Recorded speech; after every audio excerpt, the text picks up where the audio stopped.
Querida audiencia, bienvenidos a Mirando Lejos. Hoy tenemos un programa interesantísimo, vamos a hablar de dos temas. Del caso del fiscal Pech, está con nosotros su abogado, Kronauwetter, el doctor Kronauwetter, y desde luego de lo que pasó en Venezuela y las relaciones internacionales con Esteban Caballero Carrizosa.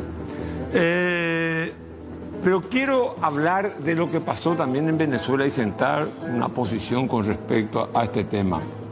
Y quiero empezar con una de las frases más célebres del gran novelista peruano, el último premio Nobel en español, Mario Vargas Llosa. Mario Vargas Llosa empieza en la primera parte de su libro Conversaciones en la Catedral, que es de alguna manera una novela que describe cómo se va la putrefacción de un sistema político, novelada, obviamente, y empieza con esta frase, Zabalita, ¿cuándo se jodió el Perú? ¿Cuándo empiezan a joderse los países? ¿Cuándo empezó a joderse Venezuela? Nos decía en este mismo programa el presidente Álvaro Uribe. ¿Qué nos decía el presidente Uribe? Hay que ver cuáles son las causas que han conducido a que Venezuela termine siendo conducida y liderada por un Chávez y hoy por una versión mucho peor que la de Chávez, que ni le llega quizás a la suela del zapato de Chávez, como es Nicolás Maduro y esa coalición autoritaria que supone la unión de las Fuerzas Armadas, de la burocracia del Estado y obviamente de determinados sectores políticos y también, ¿por qué no decirlo?, de determinados sectores de una burguesía fraudulenta que se está enriqueciendo hoy en Venezuela. ¿Por qué Venezuela llegó a esta situación? Un país que tiene con Arabia Saudita las reservas más grandes del petróleo y hoy no puede ni siquiera explotar su petróleo. Un país que tiene tierra fértil, un país que tiene ganadería, un país que tiene minerales, un país que tiene una población importantísima. Y hoy tenemos 8 millones de venezolanos que viven fuera de Venezuela y 28 que viven en Venezuela. 8 millones de venezolanos emigraron, ya sea por razones políticas o quizá por la peor de todas las razones, porque no tenían trabajo, no tenían empleo, no tenían esperanza de obtener un medio para poder lograr una vida digna. ¿Cómo empieza toda esta historia venezolana? Empieza en 1958, cuando el 31 de octubre los partidos, las fuerzas políticas que derrocan, imagínense usted, al dictador Marcos Pérez Jiménez, celebran un acuerdo, el acuerdo de punto final. El acuerdo este es firmado el 31 de octubre de 1958. Según este acuerdo, se busca una suerte de gobernabilidad para darle continuidad a la democracia venezolana. Nadie puede cuestionar que un acuerdo que apuntale la estabilidad y la continuidad institucional sea positivo para un país. Por lo menos los demócratas que creemos que las instituciones deben ser el marco, deben otorgar el marco al accionar político para que el accionar político pueda realizar las mutaciones, las transformaciones que una sociedad necesita. No podemos estar en contra de que se firmen acuerdos políticos, pactos de gobernabilidad, acuerdos de gobernabilidad. ¿Para qué? Para que las reformas dentro de las instituciones puedan ir madurando y hacer que los países mejoren. Pero ¿qué supuso este acuerdo entre la ADECO, que era la socialdemocracia, COPEI, que era el Partido Demócrata Cristiano, y la Unión Republicana Democrática? Esto fue firmado por Rómulo Betancourt, que fue un gran demócrata, aparte de un gran escritor, por Rafael Caldera, por la democracia cristiana, y por los otros hombres. Ahora bien, ¿qué sucedió acá? Que esto terminó degenerando. Tanto así que Rafael Caldera, uno de los fundadores de este acuerdo, termina siendo candidato en su segundo mandato presidencial, no por el partido que era el suyo, que era el Partido Demócrata Cristiano, sino por un partido independiente. Entonces, ¿qué pasó en Venezuela? So pretexto de la estabilidad, se logró una suerte de gobernabilidad. Pero la gobernabilidad no es que yo me ponga de acuerdo con fulano de tal y fulano de tal, se ponga de acuerdo conmigo y nosotros acomodemos nuestros intereses y tengamos la capacidad de ejercer el veto para cualquier reforma necesaria que sean nuestros países. Eso sucedió en Venezuela. Fue una idea originaria, generosa, promisoria, de profundizar la democracia en un contexto de reformas económicas y sociales, terminó en una, como se decía antes, hoy es muy difícil decirlo porque genera muchas connotaciones, pero lo digo sin ningún tipo de racismo, terminó en una merienda de negros, todos terminaron comiéndose entre ellos mismos y viviendo de la renta petrolera que a Venezuela siempre le sobró. Venezuela, en su exportación de petróleo, exportó y tuvo más ingresos que toda Europa por el Plan Marshall. 8 o 9 veces más lo que exportó las rentas del petróleo. Vinieron a Venezuela, más de lo que los Estados Unidos en el Plan Marshall dieron a Europa para la reconstrucción europea después de la Segunda Guerra Mundial. ¿Por qué estoy diciendo todo esto? Porque quiero volver a la frase de Mario Vargas Llosa: ¿cuándo se jodió el Perú? Zabalita, ¿cuándo se jodió el Perú? ¿Cuándo se jodió Venezuela? ¿Se jodió con el pacto firmado el 31 de octubre de 1958? ¿O es que la interpretación de ese pacto terminó en el bastardeo, en la tendencia a bastardear los valores morales de la democracia, de la eficiencia y de la transparencia? ¿Por qué estoy diciendo esto?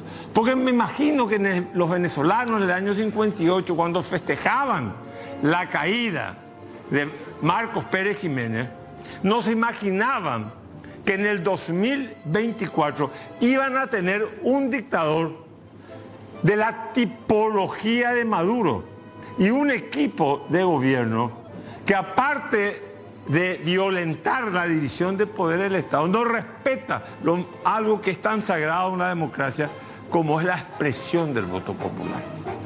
La pregunta que hay que hacerse: ¿y cómo se resuelve Venezuela? Esa es una pregunta muy difícil. Rompiendo relaciones diplomáticas con Venezuela, restableciendo y luego rompiendo. Yo tendría mucho cuidado con la ruptura de las relaciones diplomáticas. ¿Por qué razón? Porque cuando rompemos las relaciones, nos salimos del país, los perjudicados son los venezolanos perseguidos, no los venezolanos que están en el poder. En una dictadura, los que recurren a las embajadas son los perseguidos, no los que están ejerciendo la opresión. Creo que fue un error de todo el sistema interamericano que hace eso. Hay que estar en Venezuela para apoyar a los venezolanos. Esa es una opinión mía personal. Y recuerdo la época de la dictadura en Paraguay, que muchas veces nosotros recurrimos a la embajada, no para pedir intervención, sino para proteger los derechos humanos de muchos paraguayos que eran perseguidos. Ahora bien, ¿cómo destruir esa coalición autoritaria, integrada, consolidada con el ejército, con la burocracia, con los sectores militares y sectores del empresariado y sector político? Tiene un brazo político, es muy difícil.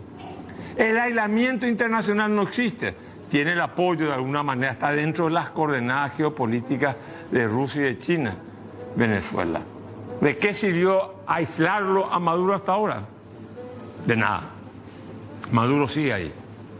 Corina Machado y Edmundo Gutiérrez son los triunfadores de las últimas elecciones en Venezuela, pero no ejercen el poder. Y en un plazo inmediato, me parece improbable, salvo que se dé un golpe de Estado, una fragmentación en la coalición autoritaria, no creo que ellos puedan ejercer el poder. Lo único que quiero advertir es lo siguiente: nunca una novela paraguaya costumbrista o realista o que responda al modelo de realismo mágico empiece diciendo: Zabalita, Gonzalito, ¿cuándo te jodió el Paraguay? ¿Cuándo empezó a joderse el Paraguay? Seamos conscientes de lo que tenemos y la dificultad que significa fraguar, consolidar la democracia en un marco de libertad y reformas sociales. Enseguida estamos con el abogado de la familia Pecci, el doctor Kronaueter. Bueno, seguimos mirando lejos, ahora estamos con el doctor Kronaueter, Quique, ¿qué tal? ¿Cómo estás? ¿Cuánto tiempo? Buenas noches, Carlos. Un placer estar en tu programa y un saludo a la audiencia. Te leí y te escuché, te vi en varios medios, de alguna manera ventilando lo que vos considerás la parcialidad, la ineficiencia, no sé si decirlo tan, la corrupción. Ese término no utilizaste, no. Pero sí, digamos, una suerte de arbitrariedad procesal por parte de la Fiscalía Paraguaya. ¿Cómo se encuentra la investigación del magnicidio de Marcelo? Bueno, en realidad voy a responderte hasta con una suerte de contradicción con lo que primero afirmo y después se controvierte con la realidad. Nosotros nos enteramos del avance de la investigación fundamentalmente a través de los medios de prensa. Eso ya es un dato que no puede pasar por alto, porque cuando se requiere algún tipo de información, siempre es a la prensa la que se le brinda y siempre se le dan una serie de argumentos que a mi modo de ver son pretextos fundamentalmente. En algún momento el fiscal general del Estado había dicho que la víctima no tiene capacidad para intervenir, confunde los conceptos de parte con participación. Nosotros estamos... Pero un momento, sí. Decía algo, acaba de decir una cosa muy... Esclareceme. ¿Qué significa ser parte en un proceso y qué significa ser, o sea, la participación? Sí. Parte es aquel sujeto procesal que por la ley puede intervenir con responsabilidad y puede obtener incluso resoluciones a favor de su pretensión. La participación de la víctima significa que aunque ella no quiera asumir el rol de parte, puede ocurrir de que vos, víctima, no tengas interés en requerir una intervención formal, pero sí puedas querer saber cómo marcha la investigación, sobre todo cuando se trata de hechos punibles de acción penal pública, como el caso de un homicidio. Ahora, en este caso del asesinato de Marcelo, está la señora... Están los hermanos, la familia, el padre, gente extremadamente respetuosa, que yo les tengo mucho cariño aparte, más allá de la admiración y el cariño que le tenía a Marcelo. La pregunta, ¿vos estás actuando por qué parte? Estoy actuando por los hermanos y el padre, pero fundamentalmente los hermanos. Y ahí te hago la pregunta, ¿quién tiene, como se dice en procesal civil, la legitimación activa para actuar? ¿La esposa o los hermanos? Esa discusión se daría si es que quisiéramos asumir el rol de partes, pero para poder participar requiriendo información dentro del proceso sin asumir el rol de parte, que es la famosa querella, que tampoco no se puede operativamente porque no hay proceso penal formalmente abierto, lo pueden hacer cualquiera de los que están en la línea de intervención en ese carácter. O sea, ¿debe haber un rasgo de consanguinidad? Sí. O, por ejemplo, yo como ciudadano paraguayo puedo... No. Son los familiares, ¿verdad? En el grado de descendencia, en el grado de familiaridad. Pero... básicamente yo no quiero entrar en esa discusión porque esa es la discusión formulista que nos dan para finalmente utilizar ese pretexto para impedirte el acceso a la información. Pero te leí, si no estoy equivocado, que dijiste que la Fiscalía colombiana sí permite el acceso a la información. No solamente permite, sino les permite intervenir sin asumir el rol de parte.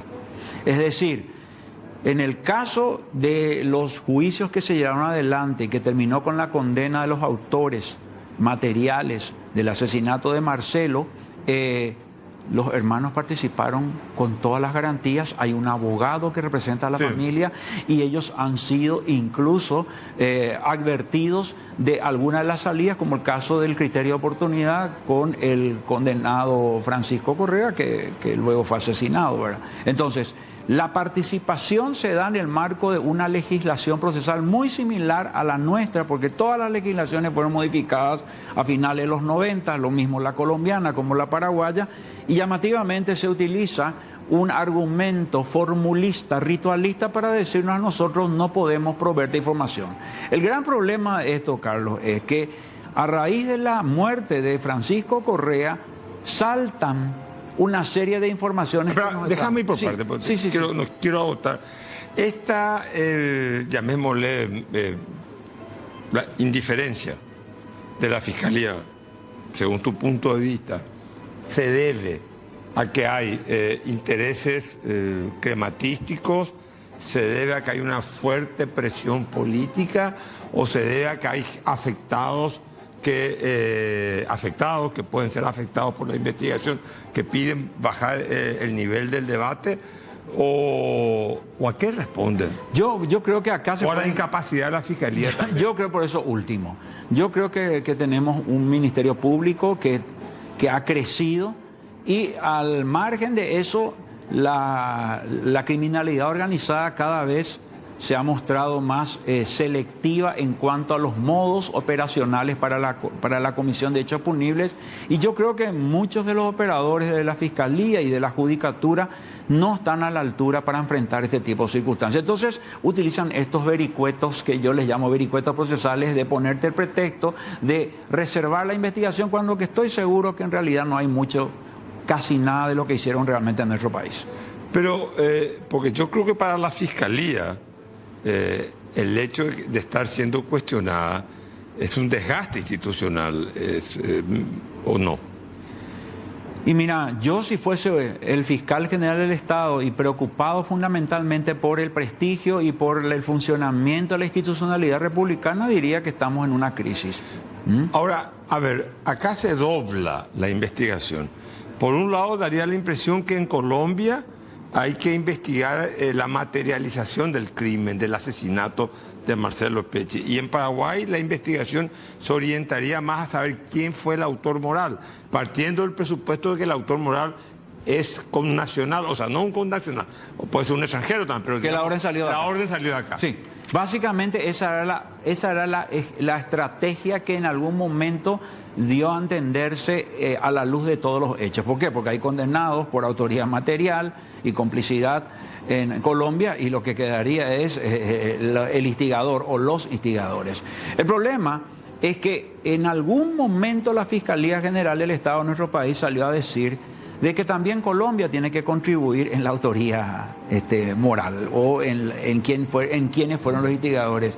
Y hasta ahí se firmó un acuerdo de equipos conjuntos de investigación, y en ese contexto es que se produce el asesinato el 2 de enero de Francisco Correa, y ahí salta el Ministerio Público diciendo que había sido que ellos le entrevistaron a Correa, que ellos estaban pidiendo cartas rogatorias para que toda la información de las personas condenadas en Colombia se traiga a la carpeta fiscal. ¿Y acaso no era que eso tenían que investigar solamente los colombianos y que Paraguay no iba a investigar eso? Entonces, ese cambio constante de discurso me demuestra que en realidad utilizan una serie de argumentos según las circunstancias para justificar la inactividad que se tiene acá. ¿Por qué no se quiere que sepamos nosotros? Porque ellos nos tienen que mostrar algo lo que tienen, y no, yo creo que no tienen gran cosa.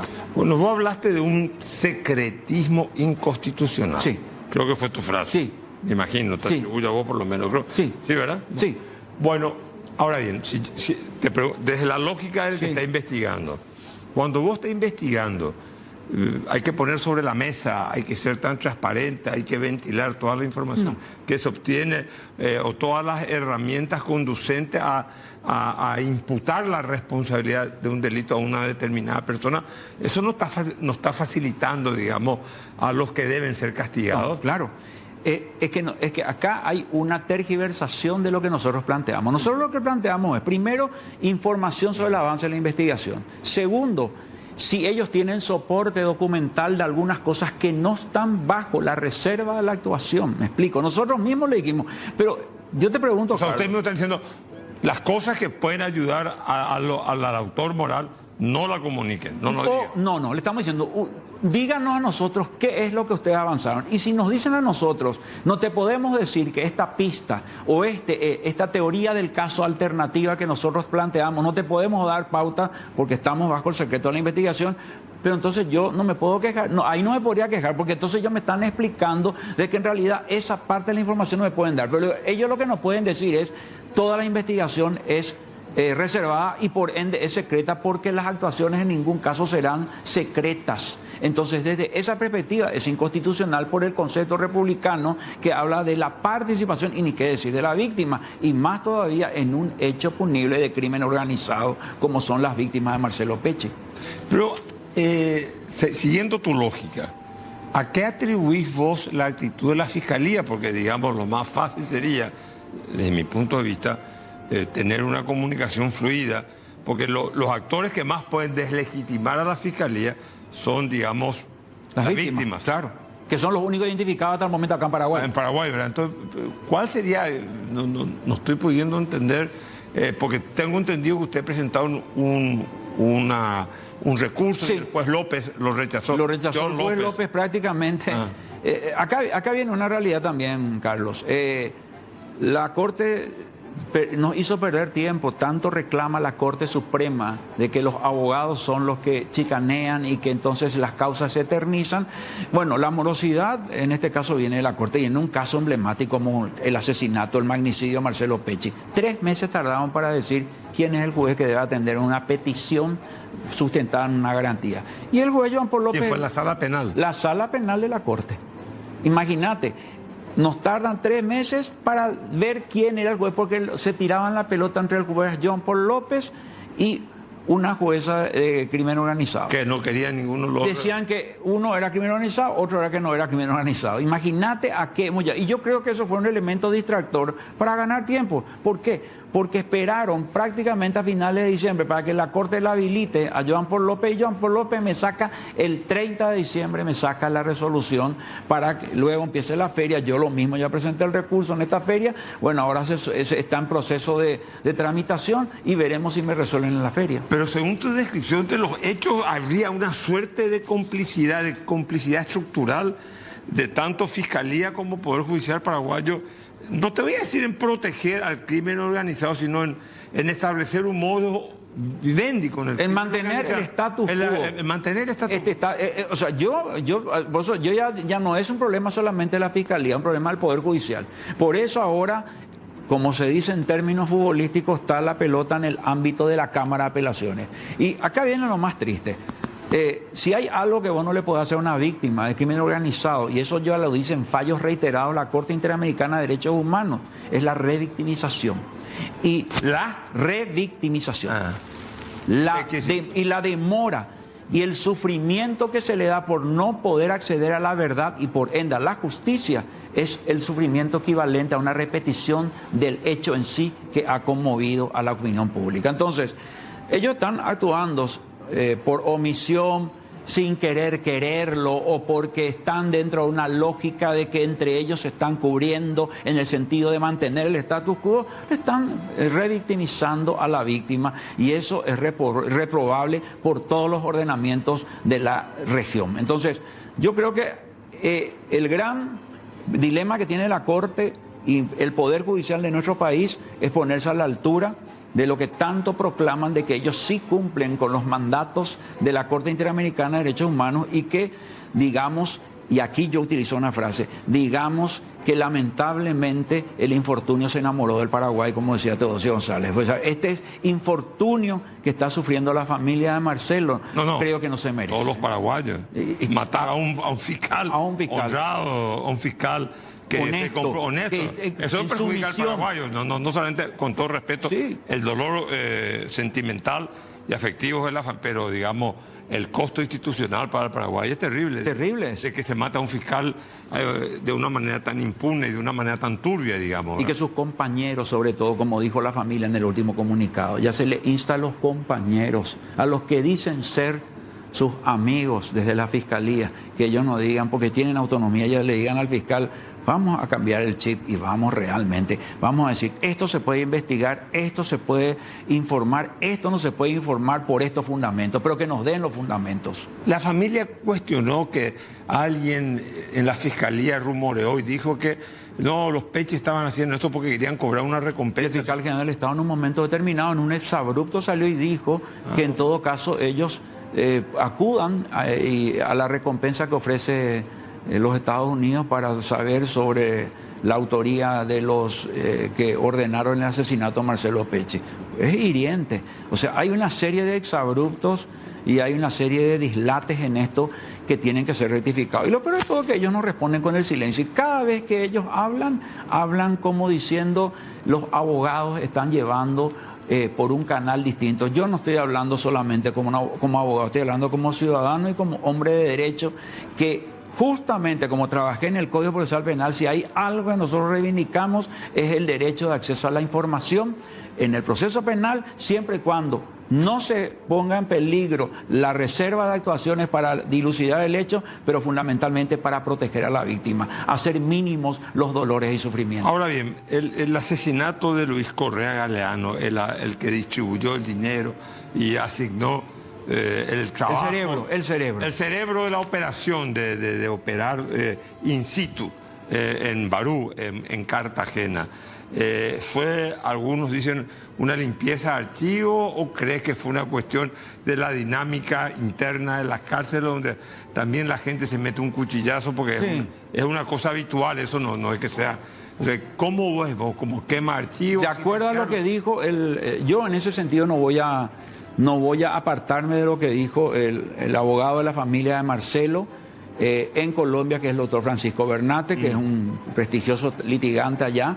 Y él había señalado a los distintos medios, y esa es la información que dio a todos nosotros, de que más allá de las conjeturas que se puedan dar, lo más grave de esto es que esta persona, por la connotación del hecho en el que fue involucrado y estaba por ser condenado formalmente, se le tenía que dar una protección, y más en ese recinto carcelario que tiene una mala ¿Pero por qué le trayectoria. trasladan de la fiscalía donde tenía una suerte de amparo o protección a esta cárcel común?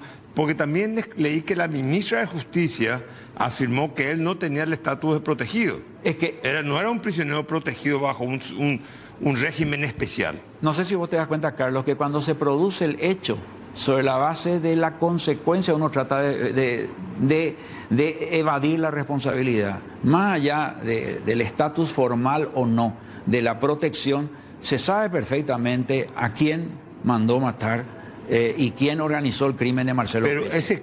lo que pasó con la Fiscalía y la justicia colombiana, a mí me parece aún más grave lo que está sucediendo acá.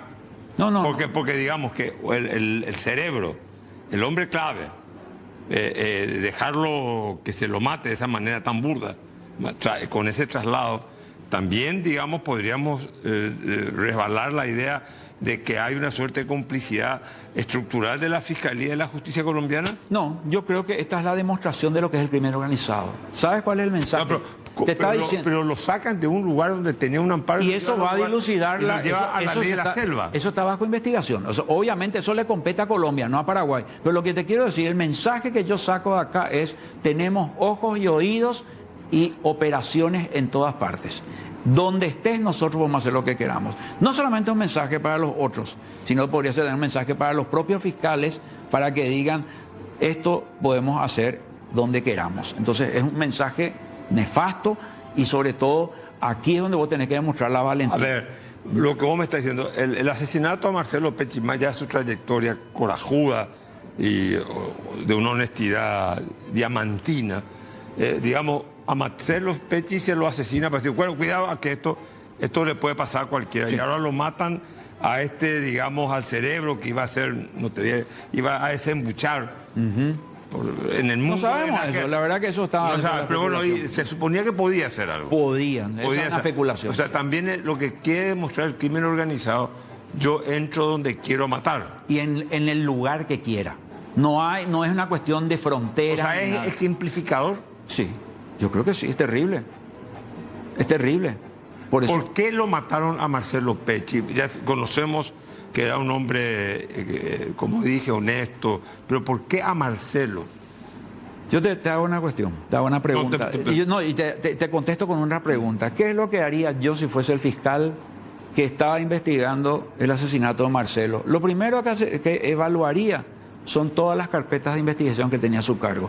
¿Quiénes eran los que estaban trabajando con él? Ojo, porque la experiencia de crimen organizado te dice que a veces tenés adentro y afuera a las personas que te pueden estar controlando. Entonces, o sea, que dentro de la fiscalía pueden haber soplones. Todo es posible. En un crimen organizado vos no podés descartar nada. Entonces, la pregunta que yo me hago es, ¿hicieron ese trabajo la fiscalía? Nosotros le preguntamos, ustedes tomaban declaración de todas las personas que trabajaban con Marcelo. ¿Cuáles son las carpetas que detenían la computadora a Marcelo? Yo sé que no te van a decir, pero ellos tendrían que haber... Ellos tienen que estar... la computadora de Marcelo? No sé. ¿De Marcelo como fiscal? No sé quién tiene. La familia no tiene. No, no tiene. La esposa no tiene. No. La viuda no tiene. O sea, está en la fiscalía. ¿Quién está en la fiscalía? Y ahí están los casos que él investiga. Y no sabemos. O sea, según tu razonamiento, es el primer paso que se tenía que... El primer paso, vos tenés que deslindar internamente qué tipo de trabajo. Porque si le mandaron a Marcelo porque estaba haciendo algún trabajo, un trabajo vinculado a su actividad como agente fiscal. Entonces, ¿cuáles son las causas que él tenía? ¿Quiénes estaban involucrados? ¿Quiénes son los funcionarios y quiénes son los agentes fiscales que estaban trabajando con él? No es que yo estoy diciendo, ese es un protocolo de actuación en una investigación de crimen organizado que se debe hacer. Aparte, sentido común. Aparte, que a veces es menos común de los sentidos.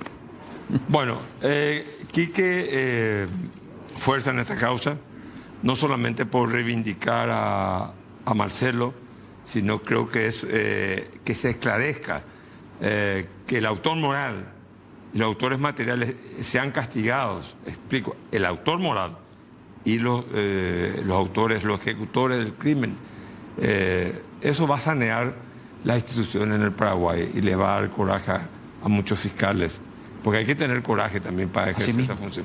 Así mismo, y eso es lo que nosotros... Yo te quiero simplemente decir algo que siempre me ha dicho la familia. Nosotros no estamos a través de esta intervención que solicitamos, conforme a la Constitución y a las leyes, nosotros no estamos atrás de acusar a nadie ni hacer ninguna peregrina tesis sobre algo. Nosotros lo que queremos es la verdad y que sean sancionados los que dieron la orden o todos los que intervinieron en el asesinato de Marcelo Pecci. Solo queremos justicia, no estamos atrás de ninguna teoría, ninguna conspiración. Eso es lo que dice la familia. La justicia va a... El estado de... La familia está muy afligida, es natural.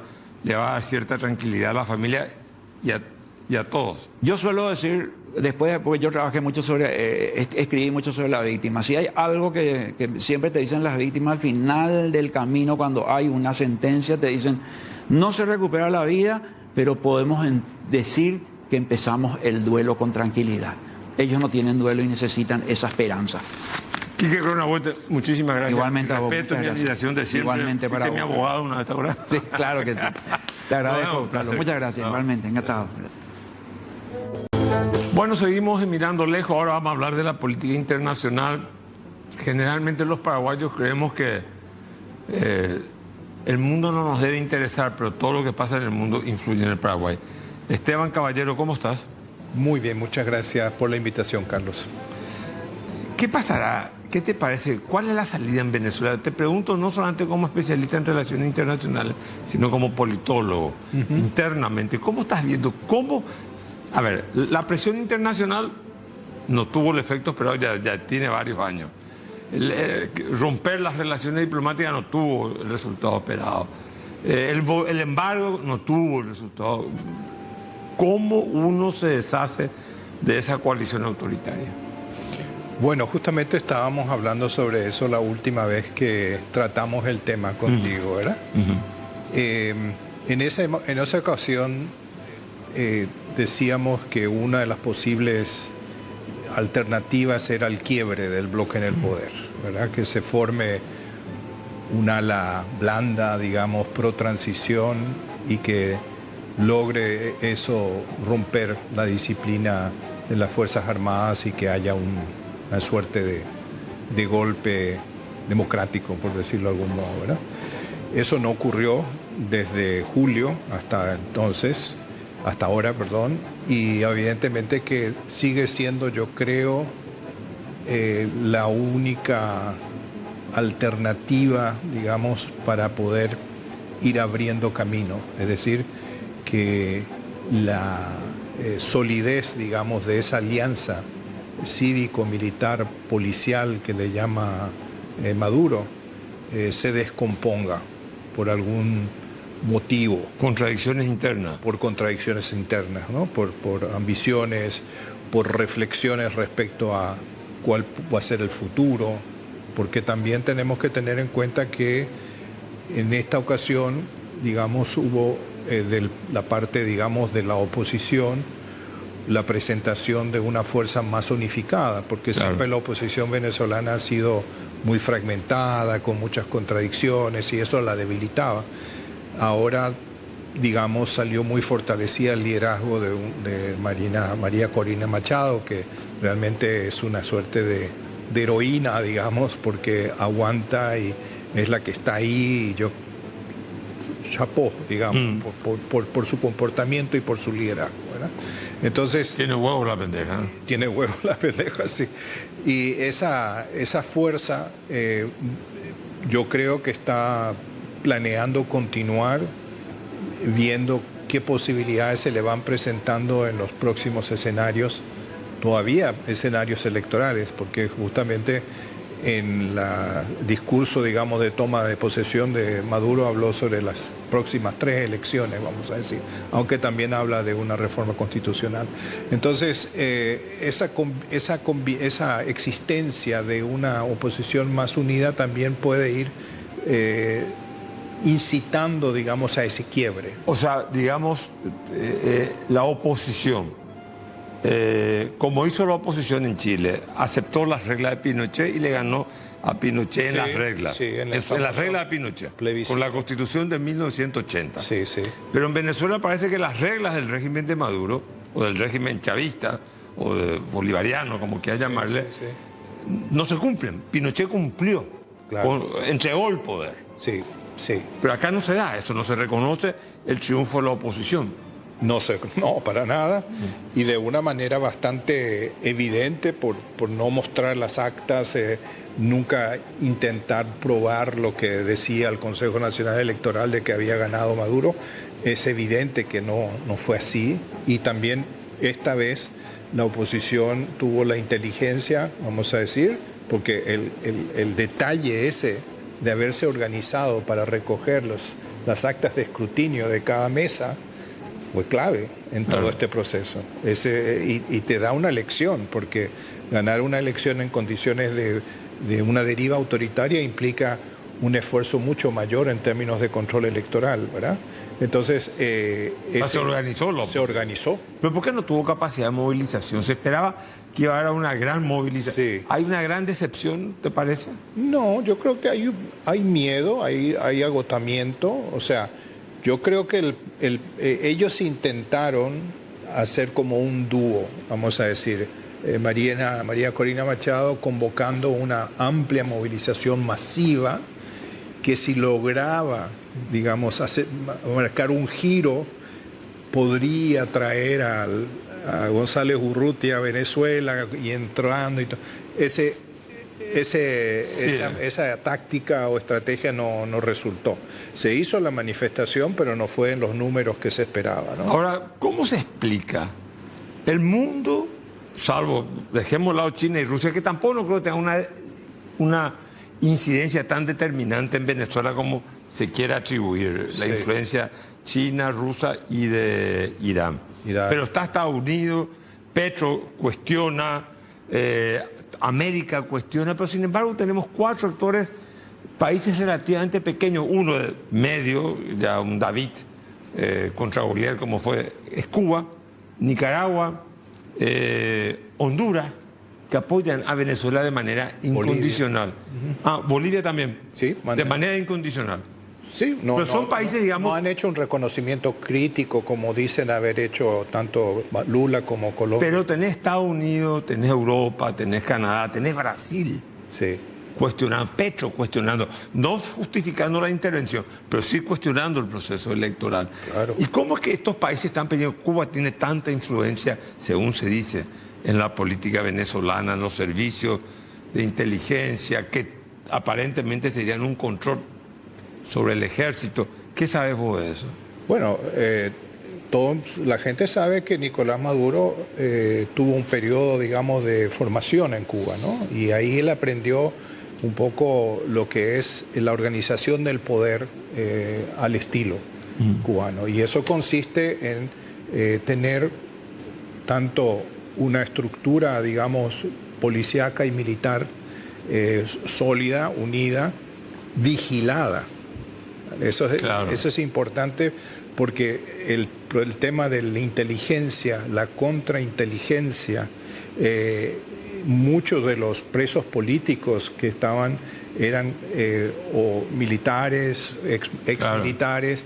O sea que hay un férreo control en términos del Sistema Nacional de Inteligencia sobre los mismos... Claro, como digamos la SS, la Gestapo controlando al ejército. Exacto, alemán. es como, y él mismo reforzó la Guardia Nacional y también la Guardia Presidencial como sus aparatos militares, que también lo tienen como resguardado, un círculo dentro de un círculo. Entonces es un sistema de círculos concéntricos que se van, digamos, controlando mutuamente. Aparte del hecho también de que vos sabés que los militares, al estilo también cubano, digamos, han sido integrados al Estado. Ellos administran y gozan de privilegios. Gozan de privilegios y de un sistema muy prebendario también. Sí, se habrán constituido una burguesía fraudulenta. También, exactamente. Que acumulan capital. Que acumulan capital. Entonces, los beneficios que ellos tienen a la hora de balancear costo y beneficio en términos de si desprenderse o no, evidentemente el atractivo de los beneficios que están teniendo en lo inmediato los mantiene disciplinados, ¿no?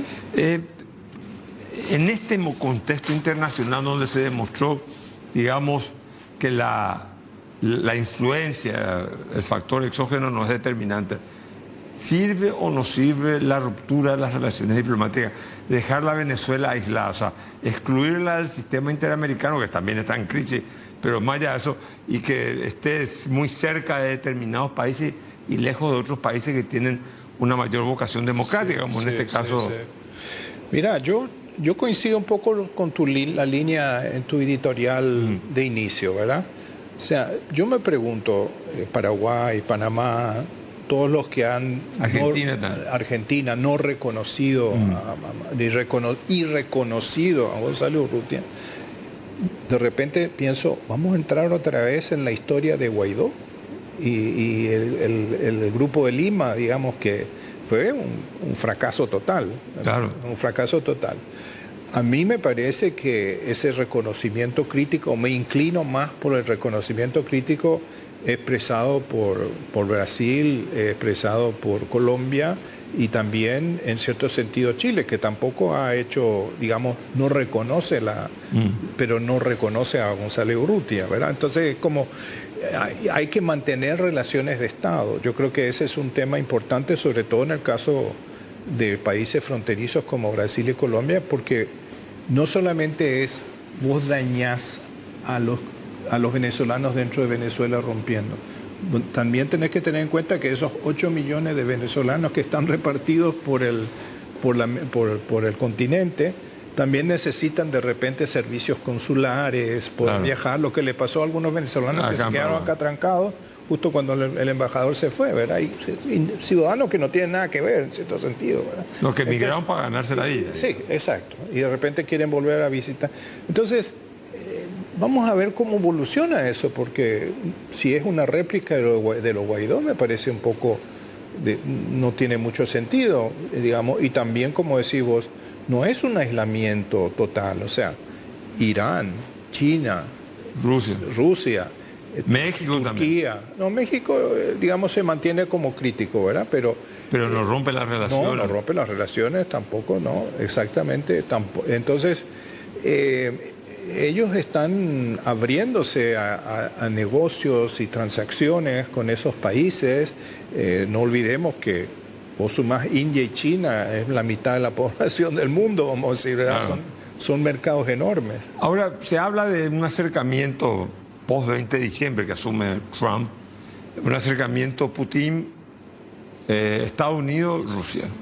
Cambia el enfoque de las relaciones internacionales.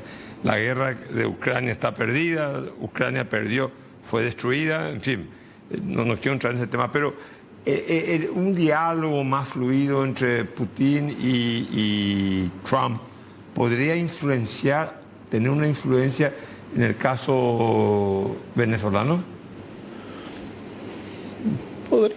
Podría ser, o sea, sería menos amenazante la relación Venezuela-Rusia, que no es tan significativa tampoco, ¿verdad? Pero sería muy aventurado, digamos, decir algo al respecto. Los efectos de ese diálogo sobre la relación Estados Unidos-Venezuela a mí me parece un poco rebuscado, ¿verdad? No le encuentro una respuesta, ¿verdad? Porque tampoco tenemos claro desde el punto de vista de la óptica Trump presidente. Uno sabe que un secretario de Estado como Marco Rubio o su digamos asistente de secretaría en el hemisférico occidental y el consejero Mauricio Clover, que fue el que... Todos esos están muy comprometidos con seguir con las sanciones y las presiones contra Venezuela, ¿verdad? Pero siendo Trump más transaccional y más pragmático, y los venezolanos todavía en este momento exportando petróleo a Estados Unidos, se ha vuelto el cuarto exportador de petróleo a Estados Unidos, teniendo también por ahí la posibilidad de arrimarse con el tema de la migración, de las deportaciones o de parar la migración, ese tipo de cosas que son de interés central para Trump en su política nacional. Eso podría ablandar quizás las relaciones, pero... O sea, podría mejorarlas. Sí, podría mayor mejorar, entendimiento entre Estados Unidos. Entre Trump... El pragmatismo de Trump. El pragmatismo de Trump podría encajar bien con el pragmatismo de Maduro, vamos a decir, ¿verdad? ¿Y cómo ves vos ahora las declaraciones? Parece que volvemos a un mundo en donde lo geopolítico se sobrepone a la globalización. Proteccionismo y aparte un discurso redentista de Trump que dice yo quiero Groenlandia para mí, que ya es una idea que tiene sus años en Estados Unidos, en fin, Groenlandia para mí, Canadá también asociado a Estados Unidos, pero como no país más independiente, integrando Estados Unidos y Norteamérica, el Golfo de México tiene que llamarse el Golfo de América. Y, digamos, reivindicando el canal de Panamá, porque supuestamente es utilizado por los chinos. Este redentismo, ¿qué va a pasar con todo este discurso de la globalización, de la economía de mercado, de la democracia, los mercados abiertos? Porque digamos que es un discurso que hace mucho ruido, ¿verdad? Sí, es sorprendente.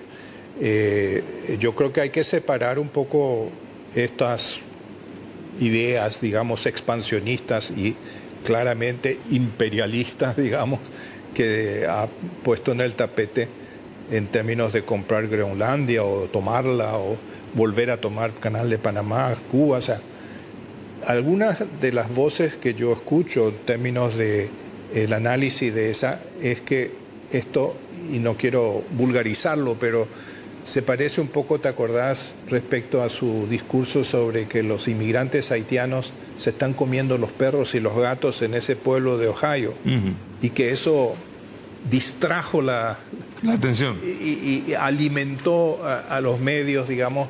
Algunos de los voceros del Partido Demócrata de Estados Unidos están diciendo que esta es una táctica de distracción y lo que se está preparando es el recorte de los impuestos y el financiamiento, digamos, del déficit, disminuyendo los gastos en la seguridad social, ¿verdad? Que son dos proyectos ligados, digamos, a la plutocracia y que requieren distraer al pueblo con el circo de que voy a tomar Groenlandia y voy a volver a entender. Es típico, digamos, circo nacionalista, vamos a decir. Yo creo que hay algo de sensibilidad en eso. Ahora bien, ¿cómo ves la relación? ¿Cambia algo Trump en la Casa Blanca, Marco Rubio en la Secretaría de Estado? Marco Rubio estuvo en Paraguay, no se encontró con el embajador americano, el saliente embajador americano. ¿Cómo ves? ¿Va a cambiar algo en el Paraguay la relación Estados Unidos-Paraguay? Paraguay queriéndose acercar a Estados Unidos, pero un conflicto con la DEA. Claro.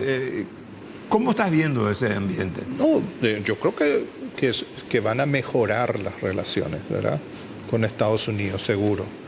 El tema nomás es que el propio trumpismo, digamos, va a estar dispuesto a a considerar a Paraguay como un aliado, sobre todo en términos de su relación, digamos, de carácter de política exterior, pro-China, pro-Taiwán, pro-Israel, una economía política de corte neoliberal. Hay varios elementos que van a ser, digamos, considerados positivos, ¿verdad? Lo que creo también es que eso no se va a trasladar a una suerte de apología del narcotráfico o del crimen organizado, sino que se va a poner más exigente inclusive con respecto a cómo atacar ese tema, y eso puede, digamos, afectar las relaciones con Paraguay si se da el caso de, por ejemplo, ese exabrupto de intentar romper relaciones con la DEA. ¿Me explico? Entonces se puede poner más duro por ese lado. O sea, puede ser todavía aún más exigente que la decir, a ver, cualquier cosa que ustedes quieran, elimínenme eso, digamos, ¿verdad? Eliminen esa convivencia, digamos, con el crimen organizado. Eso es lo que está sufriendo ahora México, vamos a decir, ¿verdad? Que quiere declararle a los carteles como un actor terrorista y por ende de alguna manera legitimar inclusive una intervención militar por parte de los propios Estados Unidos en México, que es un ataque a la soberanía mexicana, ¿no? Entonces, por ese lado, digamos, no hay que tener ninguna esperanza de que se vayan a facilitar las cosas si miramos nuestra realidad desde ese punto de vista. El resto, inversión, relaciones, todo ese tipo de cosas van a mejorar y la actitud, digamos, de inicio va a ser siempre positiva con respecto al Paraguay, vamos a ver. O sea, una última pregunta. La región está bastante desarticulada en términos de política exterior y de buscar una posición común. ¿Eso beneficia o no beneficia? No beneficia porque todos sabemos que es una lástima. O sea, si vos te pones a pensar, América Latina en este momento no ha construido ninguna especie de regionalismo político, ¿verdad? Existen a duras penas los acuerdos de libre comercio, los tratados de libre comercio, las alianzas en ese sentido. Mercosur es una de las más fuertes, ¿verdad? Pero toda esa idea, digamos, de una integración latinoamericana más política está muerta, desaparecida, y muy fragmentada en términos de sus actitudes respecto a, por ejemplo, bueno, ¿qué hacemos con Venezuela? Están los liberales conservadores, están los progresistas, tienen ideas diferentes. Lula, cuando llegó, intentó convocar, no le resultó, creo que él ya abandonó esa idea. Entonces, como decía Simón Bolívar, si no estamos unidos somos mucho más débiles. O sea, el ideal bolivariano, ya que estamos hablando de Venezuela, de la integración y la Confederación Americana como un resguardo ante los poderes externos, eso no existe. Bueno, muchísimas gracias, Esteban, y como diría mi amigo Humberto Rubín, una noche más. Amanda